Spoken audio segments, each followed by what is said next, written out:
This is Black Girl Geek Speaks, and let's get right into it. So, the best part of the Super Bowl was the commercial. Now, most of the time, that is the best part, but this year it was really the best part. Because, I'm not even going to get into that game, but the one commercial that I think was the best, in my opinion, is a little biased, obviously, but the Endgame trailer. Now, one thing I will say about this trailer is that it didn't show a lot of action that people that are not keeping up with all of the MCU movies would be attracted to. Like, it didn't show it didn't show a lot that would convince other people not in the fandom to go see the movie. But I'm in the fandom, so I loved it and I was excited for it. And I'm just going to break this thing down for you. Now, the first millisecond of the trailer, it just flashes, is the dusted Avengers. The Wasp, Nick Fury, Spider-Man, Doctor Strange, Falcon, Wanda, the Guardians, Black Panther, Bucky, and then Vision. Next are shots of New York, aerial shots, and it looks desolate. It's the complete opposite of what Thanos was preaching that his snapping would do, that it will be a great thing for the world. We see a poster reading, "Where do we go now that they're gone?" And it's at a support group meeting that Cap is at, and it looks like it's a support group for the people after the decimation. So after these people just disappeared and they don't know what happened, I'm sure the Avengers didn't hold a press conference or something to tell the world that this alien creature stole a bunch of stones that were created when the universe was created, and then he snapped his fingers and then half of the world disappeared. So I'm sure people are just confused about what happened and trying to make sense of it all, and also dealing with the grief of losing those people. He says some people move on, but not us. And it's like an internal thought, or it's stripped from another scene, because he's just sitting down. He's not saying anything. He moves his mouth a little like he's agitated or nervous. But this tells us that we'll probably start the movie after a significant amount of time has passed since they're forming groups like this and making posters. And then we see Tony Stark and Nebula working on something in their ship. Nebula kind of looks like she's working on her hand, and I don't know, Tony Stark could be working on a number of things to get them out of there, or get him out of there before they run out of oxygen, because like he said in the first one that they already ran out of food. So it could be a number of things he's working on, and he's like a super genius, so I don't know, but he's working on something that's going to get them to Earth. And it's very similar to the cave in Iron Man 1 when he's in a messed up situation and he has to do something to get out of there to survive. Walking out in front of Avengers headquarters and looking up are Black Widow, Cap, Bruce, and Rhodey. It's nighttime and there is a very clear open space between Bruce and Rhodey, which a lot of people think is a missing Avenger. A lot of people, including me. So I believe that is Captain Marvel. Some people say it could be Ant-Man or Iron Man, but they just showed Iron Man in space, and Feige has basically confirmed that most of what we're seeing is from like the first 10 to 15 minutes. So I don't think they'll make it back to Earth. If they do make it back within the first 10, 15 minutes of the film, that doesn't make sense to me at all.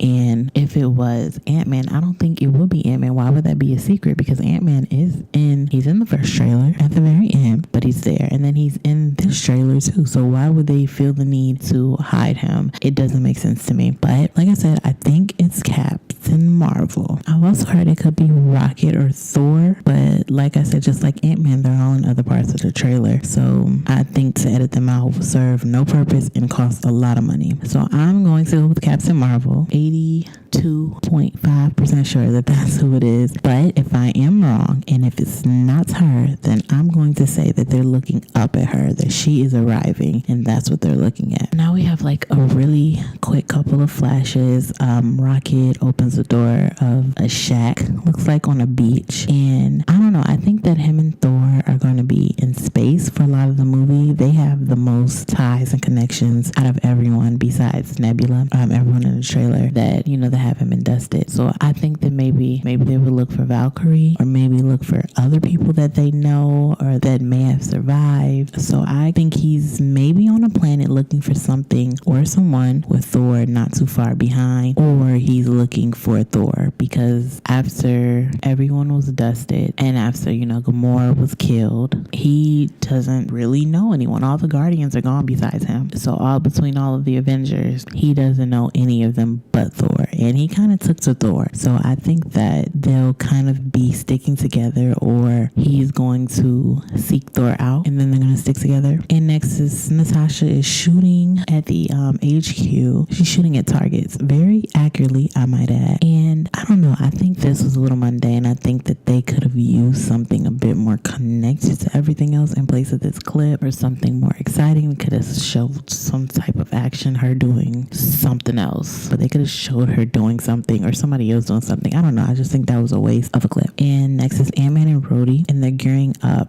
and it looks like they're in an office. It could be HQ, but I don't know. Why would they be gearing up in the office? Like, what is there that they are gearing up for? I like that. That was one thing that kind of stopped me, because if they're in HQ, it's just them, like it's not going to be anybody just sneaking up on them in HQ to the effect that they feel like they need to gear up and let's get it popping. I don't think that, but they could be at office, maybe looking for something, since the world is in complete disarray. I don't know if people are going to work. I don't know. If half of the world got dusted, I don't think I'd be going to work. I don't why. Why? So yeah, they may be in office looking for something, and they come across something or someone. I don't know. Now we see Thor looking very depressed as he was looking in the first trailer. It looks like he's on Titan 2, and also could be Wakanda, but I want to stick with Titan 2. And that's where Thanos is now. Does he meet up with Thanos and try to right his wrong? Because I'm sure he feels a lot of guilt about that, because he didn't aim for the head. And I'm sure that's something that is eating him up. And maybe he felt like he needed to find him. He needs to handle it on his own. He don't want to put anybody else at risk. And that is kind of impulsive, because if everyone else is trying to get people back and he kills Thanos, that's not really, it is accomplishing something, but it isn't really accomplishing the big goal. And it would also be a very stupid thing for Thor to do, to just go off by himself and try to fight Thanos. And how would he know that he's on Titan if this is the first 10 to 15 minutes? Maybe this could be from something after the first 10 to 15, or this is one of them scenes that they throw in trying to throw us off, and it's not going to be in the film,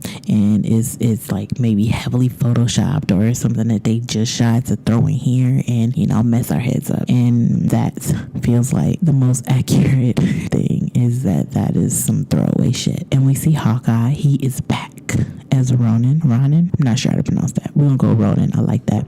It's pretty safe to assume that his family was dusted, and that's why he's so much darker and more homicidal, which I'm excited to see, because I don't know, he's been pretty boring in my opinion, and I think this is gonna spice him up a little bit. And next we see Cap has his damn shield back. He's tightening up on his arm, getting ready to fuck some shit up. Now in Age of Ultron, he did have a magnetic connector, so he could throw it and then get it right back. He doesn't have that, obviously, because he's tightening it. So that makes sense, because as of now, the only big bad, the only villain that we know of to be in Endgame is Thanos, and throwing a shield at him does nothing, absolutely nothing. So, and it would kind of just be like, you only got one shot, do not miss your chance to blow. This opportunity is once in a lifetime. Or also, this could just be something to hype us up, and it's not something that's actually in the film, which that would, makes sense still. He didn't have his shield for so long. So it definitely is something to hype us up, and it could really not be in the movie and it would not make a difference. Now, this scene, I think, is the scene that I watched the most and rewound and watched again and rewound and watched and rewound. Like, I watched it so many times. It's 7 of the Avengers, the most that we've seen together in any of these little short ass snippets. And they're walking through the hangar of HQ with a purpose. They on a mission.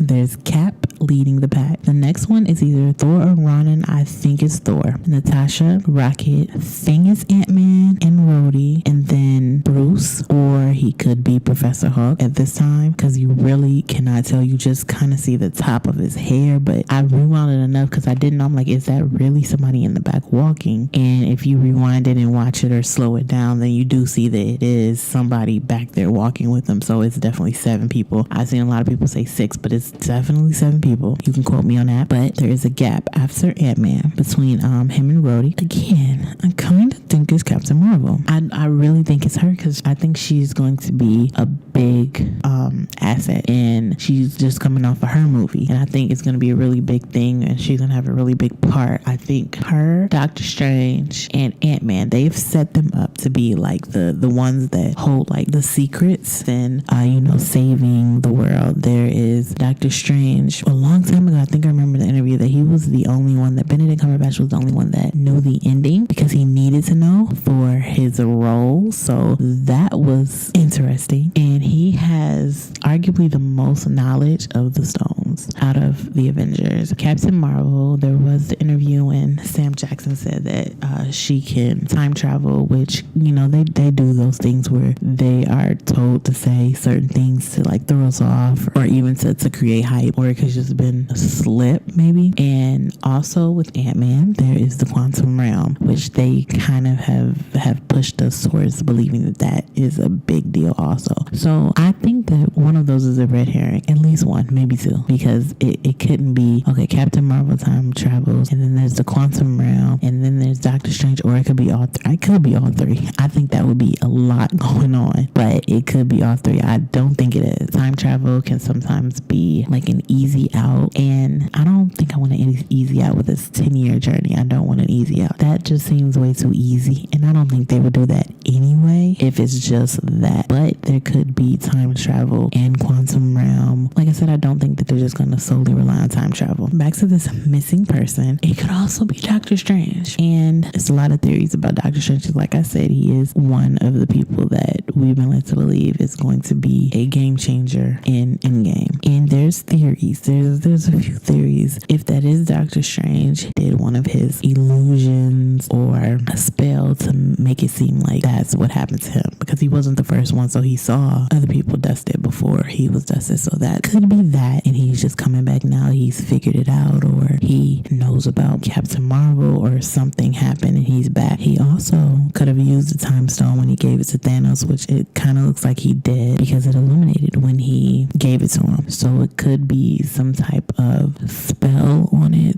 He already said it was a spell on it, but it could be something that he still has some type of control over it, even though Thanos has it. Or this could be a Doctor Strange from a completely different timeline. That is another thing that has been speculated about, is that they're bringing most of the Avengers and all the people that were dusted back. And we know that because there is a Spider-Man movie that has already rolled out trailers and previews, and then there's an upcoming Black Panther movie that they're starting to work on and develop. There is not Captain America, Thor, or Iron Man movies, but there is another Guardians of the Galaxy movie that is going to happen. These people are going to come back, but are they going to be the same ones that we grew to love, that we saw in these other movies, or it's going to be some from a completely different timeline where those things that we saw didn't happen? And that could be what's going on with Doctor Strange. That could just be another Doctor Strange that was in another timeline that knew what was going on and knew that he needed to be here at this time. But while that would be kind of cool, I still think that it's Captain Marvel. I just think it's her. Like, I don't know. In my heart, I think it's her. We have 72 days until April 26th. I'm excited, and these 72 days need to hurry the hell up and pass so we can sit in those movie theaters with our Wakanda Forever shirts and cry and laugh at this movie, because I cannot wait. Thank you so much for coming to my channel. Make sure you like and subscribe so I can keep coming back with content, and hit the notification bell if you want to be the first to know when I drop a video. We're in the end game now. See you in the next one.